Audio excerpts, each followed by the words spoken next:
Efésios capítulo 4, versículo de 1 ao versículo 6.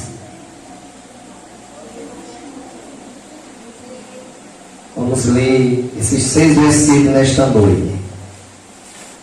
Diz o apóstolo Paulo para a igreja de Éfeso: rogo-vos, pois, eu preso do Senhor, que andeis como é digno da vocação com que foste chamado, com toda a humildade e mansidão, com ampla unidade, suportando uns aos outros em amor, procurando guardar a unidade do Espírito pelo vínculo da paz.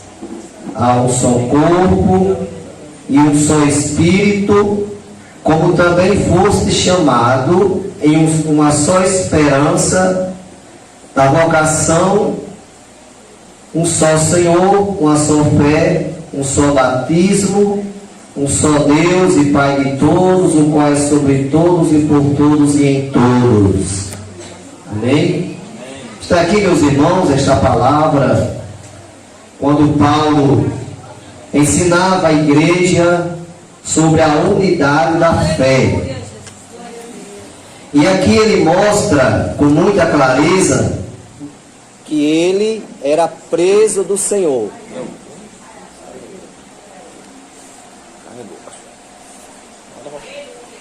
Ele era um preso do Senhor. E nós podemos, nessa noite, dizermos que somos presos do Senhor também. Porque certa vez ele falou: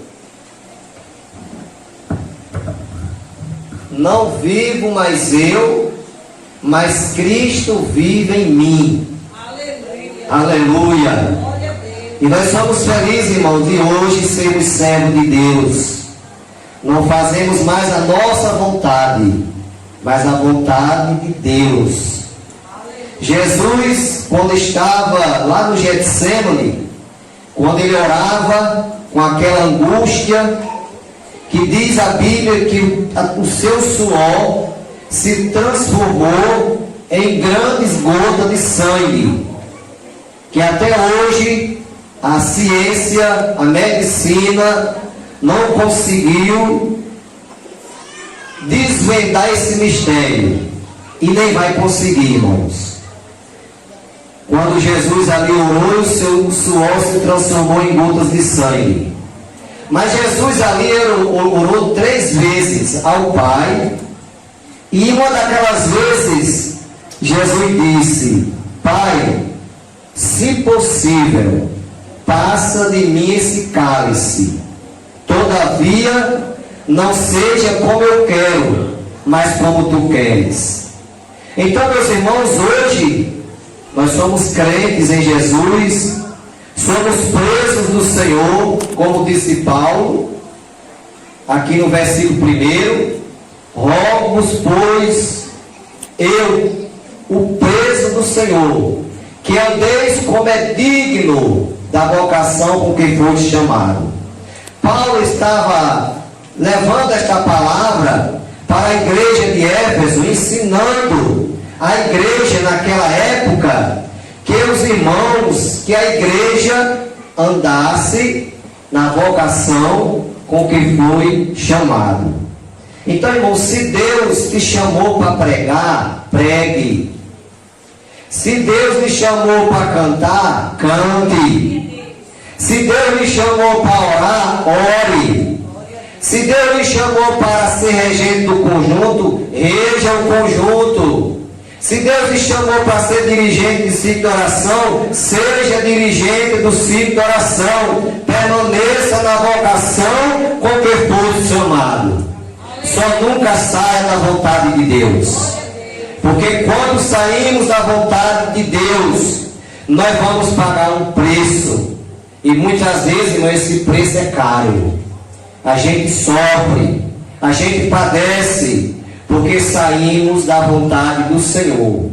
Mas nesta noite, como Paulo aqui nos ensina, devemos permanecer na vocação com que fomos chamados, obedecendo a palavra de Deus, obedecendo as instruções da Bíblia, o mandamento da Bíblia, a doutrina da Bíblia, porque eu costumo dizer, meus irmãos, que a nossa igreja, a Assembleia de Deus, ela ensina a doutrina bíblica. Aleluia. É a palavra do Senhor. E eu sempre lembro, irmãos, é por isso que cada crente tem uma Bíblia.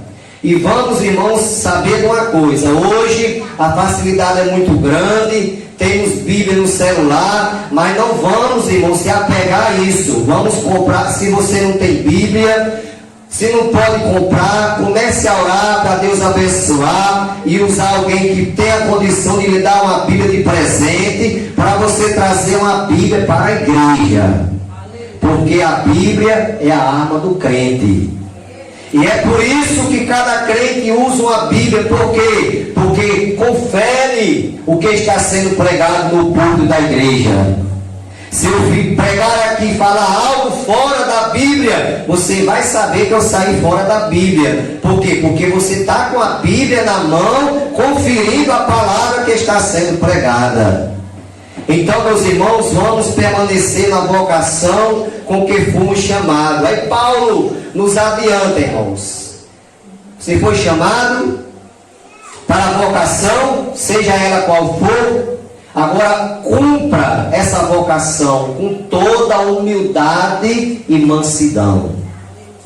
Jesus diz assim: aprendei de mim, que sou manso e humilde de coração, e encontrarei descanso para as vossas almas. Então, meus irmãos, a humildade, a mansidão, Jesus nos ensina na sua palavra, e ele deixou exemplo na palavra. No capítulo 13, versículo a partir do 1º do Evangelho segundo João, Jesus ali está na grande ceia ali, com os discípulos, e a Bíblia diz que Jesus, ele se cinge com a toalha, coloca água numa bacia, começa a lavar os pés dos discípulos, e enxugar-lhe com a toalha em quem estava cingido. E quando ele fez tudo aquilo, que chegou a vez de Pedro, aí Pedro, como era aquele crente apressado, porque, irmão, tem irmãos aí que não espera a hora certa, fala na hora errada, bate com a língua nos dentes, aí depois vai sofrer as consequências, irmãos. Nós devemos ter muito cuidado. Jesus nos ensina: vigiai, vigiai. E a gente devemos saber até não só os pés, mas as mãos, a cabeça. Aleluia. Olha a precipitação que é que dá, irmão. Ele que tomou a vez, não falou na hora certa, se apressou. Irmãos, para tudo tem um tempo determinado por Deus. O salmista diz: esperei com paciência no Senhor, e ele se inclinou para mim e ouviu o meu clamor. Então, irmão, vamos esperar com paciência, vamos esperar com humildade, vamos esperar com mansidão, porque eu já me deparei, irmãos, com tantas situações. Eu já presenciei coisas, irmãos, que na hora eu só clamei a misericórdia de Deus para aquele irmão, para aquela irmã. Aleluia. Mas nesta noite, o apóstolo Paulo diz: com toda a humildade e mansidão, com longanimidade, suportando uns aos outros em amor. Então, meus irmãos, eu tenho que suportar o meu irmão, eu tenho que suportar a minha irmã em amor. Porque o amor, irmãos, é a única coisa que vai permanecer. Os dons, falar a língua vai passar, profetizar vai passar, interpretar a língua vai passar, discernimento de espírito vai passar, dom de cura e outros dons, mas o amor permanece. Aleluia. Então eu tenho que me suportar os meus irmãos em amor, suportando uns aos outros em amor. Jesus diz assim, quando aqueles doutores da lei perguntou a Jesus qual era o maior mandamento, e Jesus disse: amarás ao teu Deus sobre todas as coisas, ao teu próximo como a ti mesmo. Então, irmãos, eu tenho que amar o meu irmão como eu me amo. Da mesma forma que eu amo a mim mesmo, que eu me zelo, que eu me cuido, eu tenho que amar o meu irmão. É o que a palavra do Senhor nos diz. Lá em 13 de 1 Coríntios, Paulo diz assim: ainda que eu falasse a língua dos homens e dos anjos, e não tivesse amor, nada seria, nada me adiantaria. Então, meus irmãos, o amor é o principal na vida do crente. Nós temos que suportar uns aos outros em amor, como diz a palavra de Deus. E era isso que Paulo estava ensinando para a igreja de Éfeso. Esta palavra de humildade, esta palavra de mansidão, esta palavra de amor que ele estava transmitindo para a igreja, para os efésios ali. Aí eu pergunto para a igreja: esta palavra serve para nós, irmãos? Sim ou não? Sim. Por quê, irmãos? Porque passará o céu e a terra, mas a palavra de Deus ela não passará. Tudo envelhece, mas a palavra de Deus ela não envelhece. Ela é nova a cada dia. Porque alguém até às vezes não se pronuncia corretamente e diz assim: ela se renova. Não, ela não se renova. Porque se ela se renovar, é porque ela ficou velha. A palavra de Deus, ela é nova, não é se renova, ela é nova a cada manhã. Por isso que esta palavra que Paulo ensinou à igreja de Éfeso há mais de 2000 anos, ou quase 2000 anos atrás, serve para nós hoje. Para nós cumprir essa palavra, andar por esta palavra. Aí ele continua ensinando para a igreja e para nós nessa noite, procurando guardar a unidade do Espírito pelo vínculo da paz. Lá em Hebreus o escritor diz: segui a paz com todos e a santificação, sem a qual ninguém verá o Senhor. Meu irmão, se eu não seguir a paz com meu irmão, se eu não seguir a paz com o meu próximo, se eu não tiver paz com o meu vizinho, se eu não tiver paz com a minha família, meu amado irmão, eu não verei o Senhor.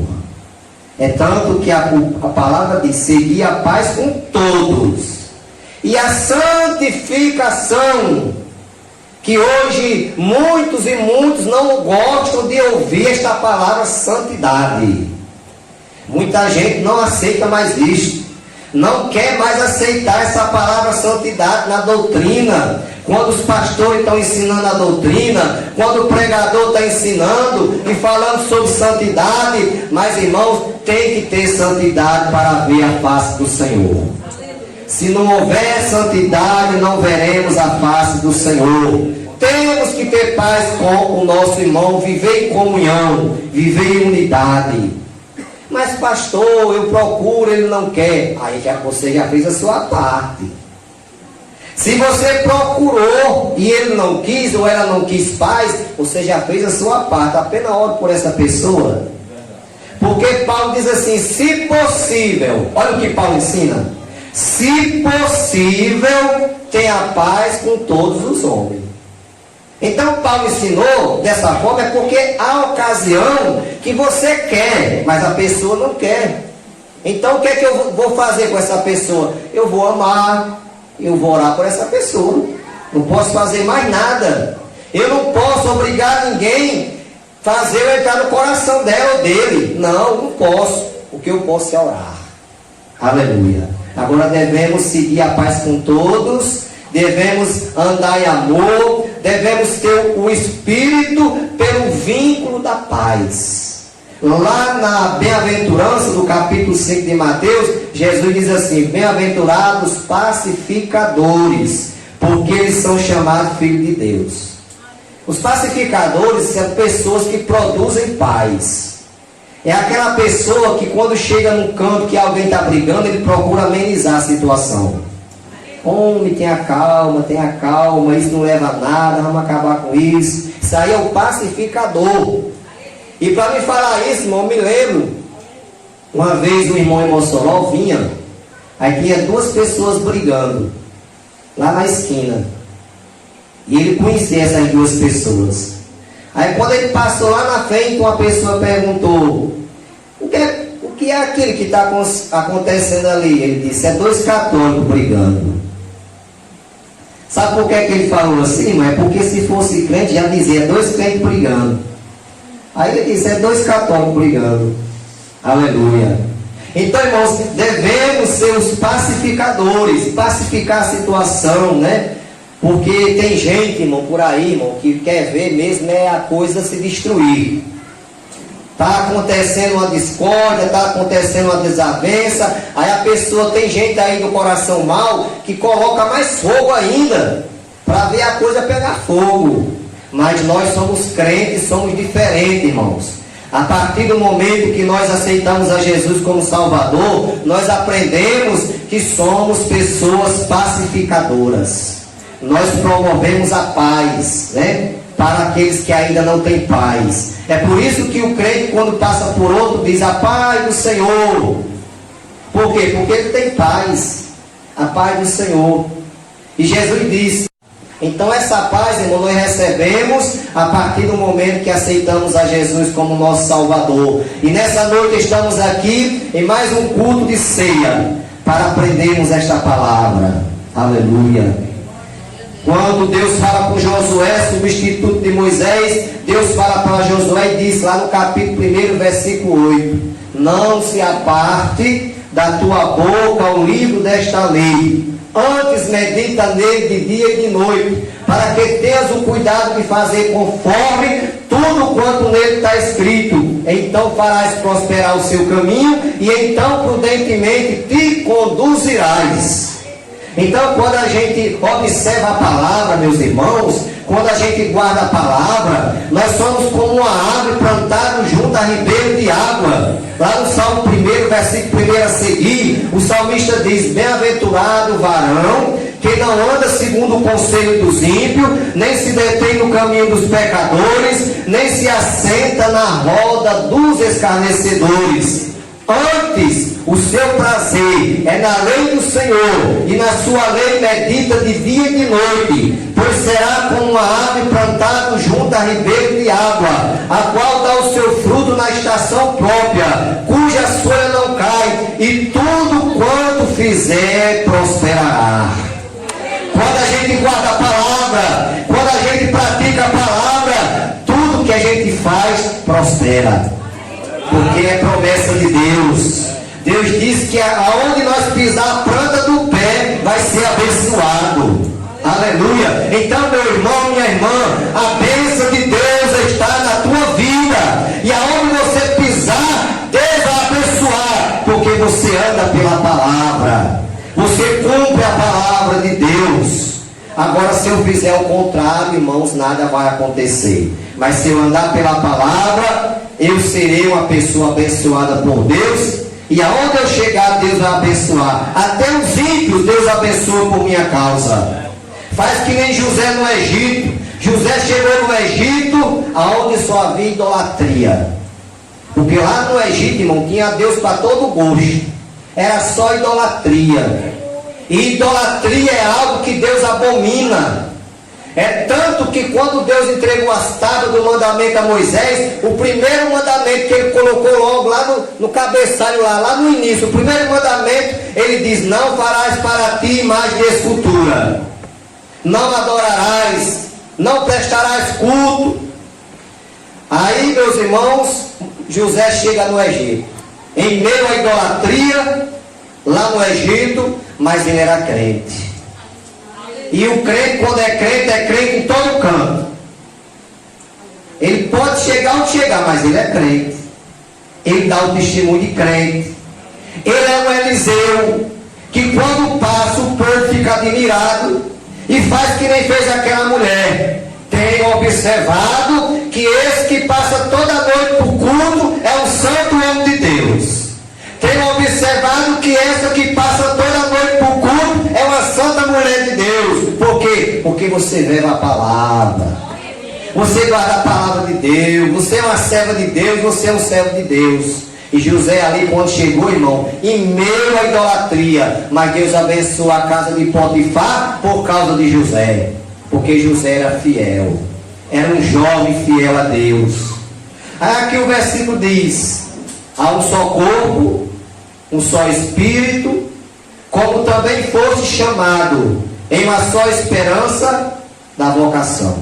Então, meus irmãos, Paulo aqui ensina a respeito do corpo. Este corpo aqui relaciona-se literalmente ao corpo humano, mas se relaciona ao corpo da igreja, porque existe só uma igreja, irmão. Jesus vem buscar a igreja universal, mas não é aquela universal do reino de Deus, não. Lá também Jesus vai levar também. Estou falando da igreja universal no sentido geral. É a Assembleia de Deus, é a Igreja Universal do Reino de Deus, é Deus e Amor, é a Igreja Batista. Aonde tiver um crente fiel a Deus, Jesus vai levar. Então é a Igreja Universal. Então existe um só corpo. Não existe dois corpos, não existe duas igrejas. A igreja que vai para o céu é só uma. É uma igreja só, é um só corpo.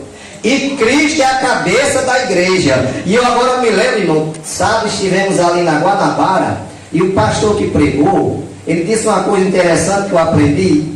Eu nunca tinha meditado nisso, irmão, porque ele prega muito, ele é muito solicitado para pregar. Ele passou o mês todo, irmão, todo dia ele estava num lugar, São Paulo, Rio, Goiás, Camboriú. Aí ele conversou comigo, que eu conheço ele desde 2006, quando eu pastoreava Água Nova, e nós pegamos amizade. Eu morava em Água Nova, ele morava em Major Sá, como mora ainda hoje.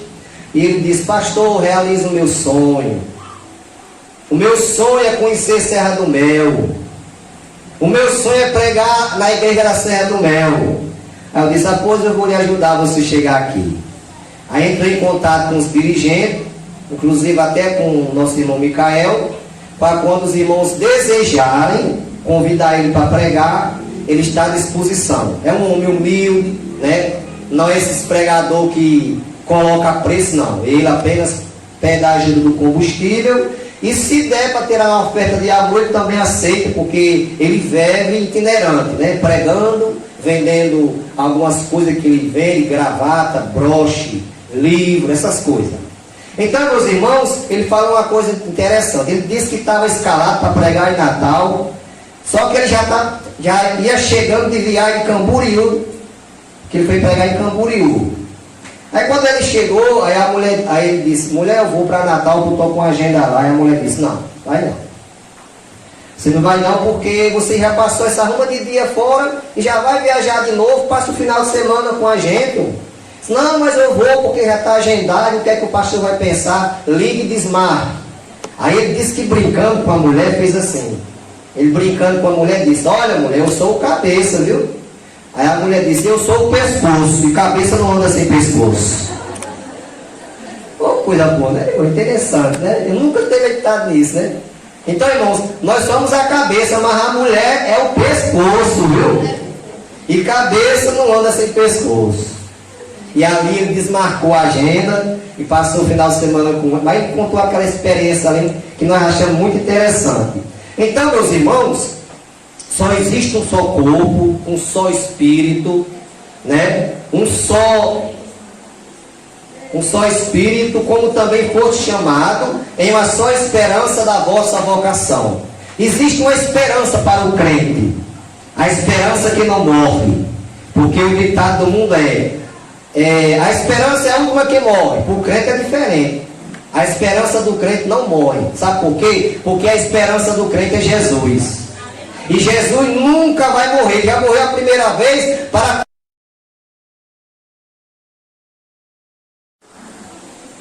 Efésios capítulo